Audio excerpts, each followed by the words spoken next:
Hi guys, thank you so much for coming out, and it's great to see so many wonderful faces. You know, this is truly what community is. It's all different beautiful faces of human beings. So I just love all of you good neighbors. You know, you guys are awesome. So when we went to Camp Morgan, we found out, well, first of all, I read the feasibility study that they did to find out whether or not it was feasible to dig up the women out of all the rubble and garbage. So first, in that study, I found out that Winnipeg actually knew that there were 2 serial killers.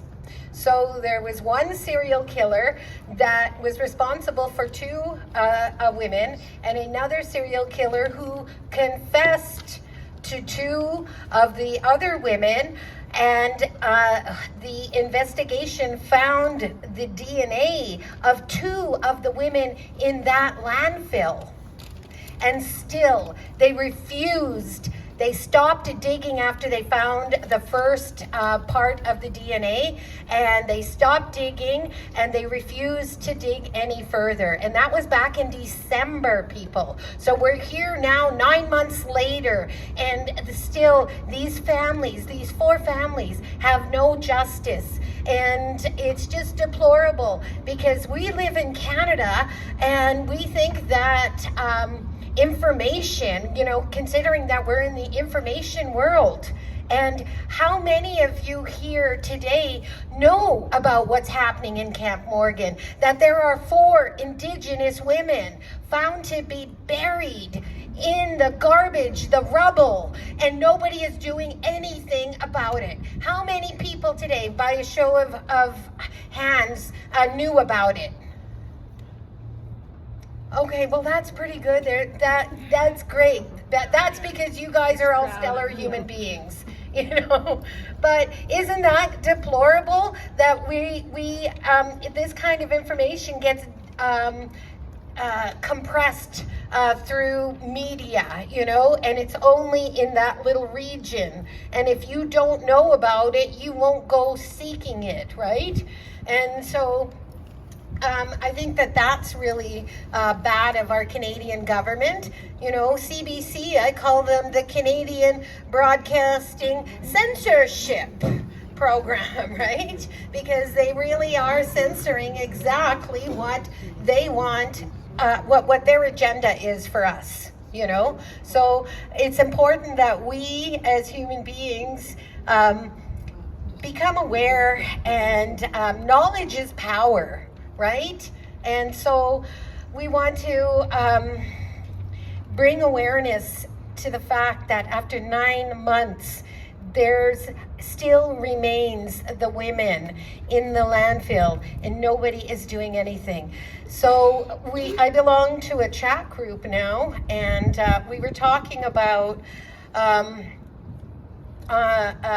since Ottawa, the last meeting with the families in Ottawa didn't go too well, and it was just regurgitating what they said 2 months ago.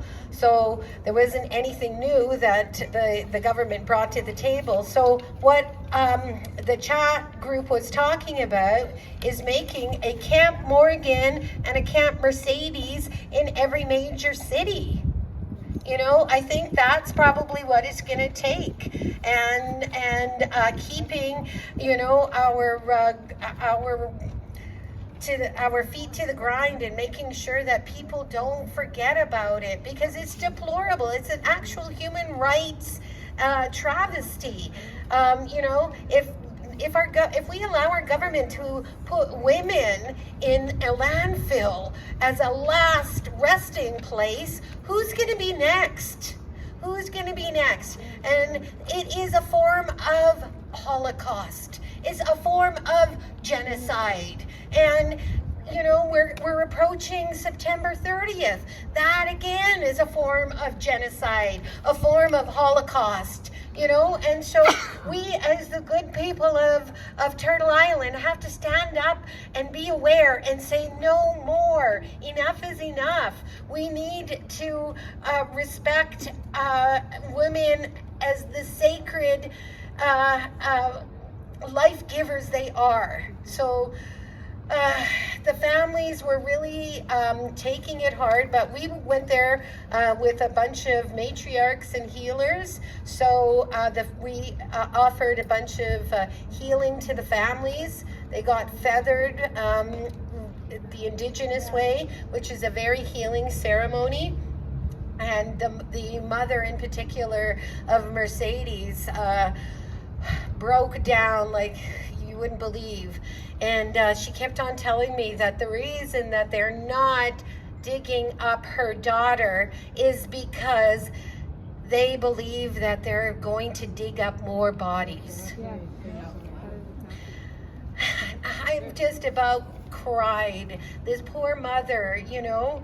And when I did talk, I not only went to visit the camps, but, you know, because I hold my brothers and sisters dear, so I wanted to find out what the atmosphere in Winnipeg was with our brothers and sisters. And I was quite appalled. And I realized that the reason everybody in Winnipeg is blind to the fact that 4 women lay in a landfill is because they're all doing an eye for an eye there. The police are antagonizing our brothers and sisters. Our brothers and sisters are fighting back, you know, so it's like an eye for an eye, everybody's blind, right? And that's what's happening. They have, the police in particular are so bad to our brothers and sisters. They don't allow our brothers and sisters to gather in 4 or more. The minute that there's like a little community, boom, boom, boom, they come there and they beat them and make them scatter, you know? And then it's like fighting out. So all our brothers and sisters kind of operate in little silos, you know? We saw 2 people here, 1 person there, 3 people here. You know, there was no community. Here in Edmonton, we have community. Our little tents areas are all community, take care of one another and stuff. In Winnipeg, none of that happened. And why? Because our brothers and sisters are scared. And they tell me every day there's somebody that goes missing on the street. They don't know where. So, you know, and that's why they believe more bodies are in that landfill. And it's shocking, it's deplorable, and we really must write. I tell everybody, write to Winnipeg and let them know that this is a travesty of human rights in Canada, and it can't go on. And so now I'll stop talking. Here. There you go, Kathleen. Okay, thank you so much, Judith. Yeah, it's kind of a tough act to follow. But actually, I was able to travel to Winnipeg and go to both Camp Morgan and Camp Mercedes. I traveled with Judith. Actually, she and I were the road warriors and shepherded my little car back and forth from Winnipeg. But what I just wanted to say that, I mean, I feel very honored and privileged that I was, as a non-Indigenous person, that I was, you know, welcomed to be part of this whole journey and completely accepted to be part of this journey. And yeah, it was absolutely, there's so many emotions. It was so profound. It was so much of everything, but I learned so much. And one of the reasons I wanted to go was I really felt like, you know, our governments talk the pretty words about reconciliation. You know, we do these nice flowery land acknowledgements and all of that. Excuse me. But this is a time when we need reconciliation in action. This is, oh, thank you. This is a time, that, the fact that, these women are in landfills. And one thing is to say, we have to say their names. So Morgan Harris, Mercedes Ryan, Buffalo Woman, Rebecca Contois, those are their names. Like, they're not just things in the landfill. These are real people with families that love them and miss them terribly. And the families are so, I can't imagine if this was what I had to face in my family, where I had a daughter buried in a landfill, and I'm having the police and the premier telling me, nah, it just costs too much money. And, we've got better things to spend our money on. So, yeah, sorry. And I honestly think, and it's certainly been mentioned many times, as a white settler woman who's been in this country, my family's been in this country over 200 years, would they really tell me if it was my daughter in the landfill, if it was Heather Stephenson, the Premier of Manitoba's daughter, in the landfill, would they be worrying about the money? Would they be thinking that we can't do this? One of the things we joked about at Camp Morgan was, how much they didn't think about the millions rescuing billionaires from the bottom of the Atlantic, but now all of a sudden we have this. And so, but I really do feel that this is reconciliation in action. We talk the talk about reconciliation. We want to do all the things that are cheap and easy to do and free, the land acknowledgements, all of that, which is still very necessary. And I think there's been a lot of good changes happening, but at some point we have to pay, and this is paying. We need to pay to have this, to get this work done. This is fundamental human rights and human justice. It's even been widely condemned by the head of Amnesty International, has called this a fundamental miscarriage, and that all humans are entitled to be able to bury their dead with respect and honor and dignity in a good way, and allow families to grieve. This is a universal human right and a universal human need to be able to do this.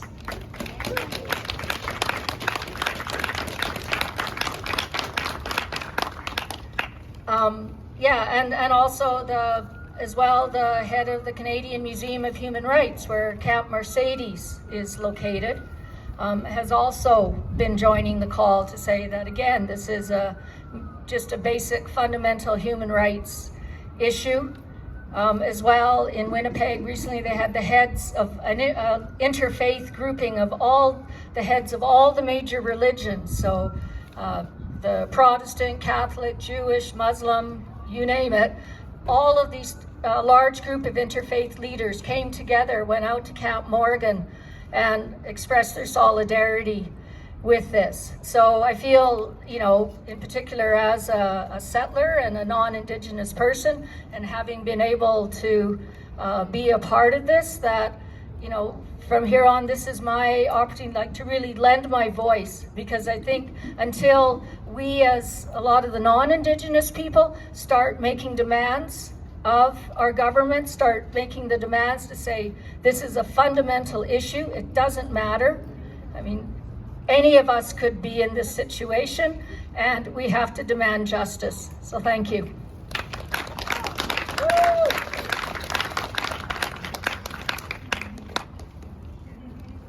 I'll just share my experience of being at Camp Morgan.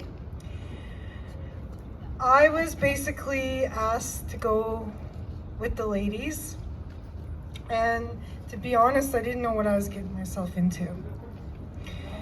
And as I went there, at the same time as I was going there for personal healing. My sister got murdered 3 years ago here in Edmonton on the north side. And it hits home, and the reason why I also wanted to go out there is I wanted to feel what people really feel when there's no closure. of their loved ones. And it hit home, but it also helped me heal bit by bit of knowing that I had closure and feeling the pain of others. Like, my pain ain't gonna go away. It'll always be there. But it helped me. It helped me more to stand, more to walk, more to acknowledge what the women, and not just the women, the men, the children, and just not just Aboriginal, it's just, you know, the dark. And it's really sad. It's really hurt, you know, it really hurts. But I know that my sister Becca Hunter would want me to do this. She'd want me to have her voice and to stand for her and to stand for all the other ones that have been missing and murdered. And I just got a call from Kristen from Camp Morgan, and they're saying that they need people out there. So if you guys like to want to go out there to help, to visit, to listen to the stories, you know, to walk the walk, they're waiting.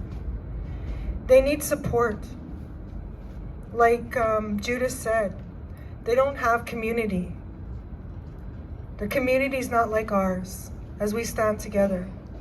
So they need more of that. So if Edmonton, Vancouver, wherever it is, if they can shine a little love on others, because love, you know, love grows. And I know that they can grow with our love, our help, you know?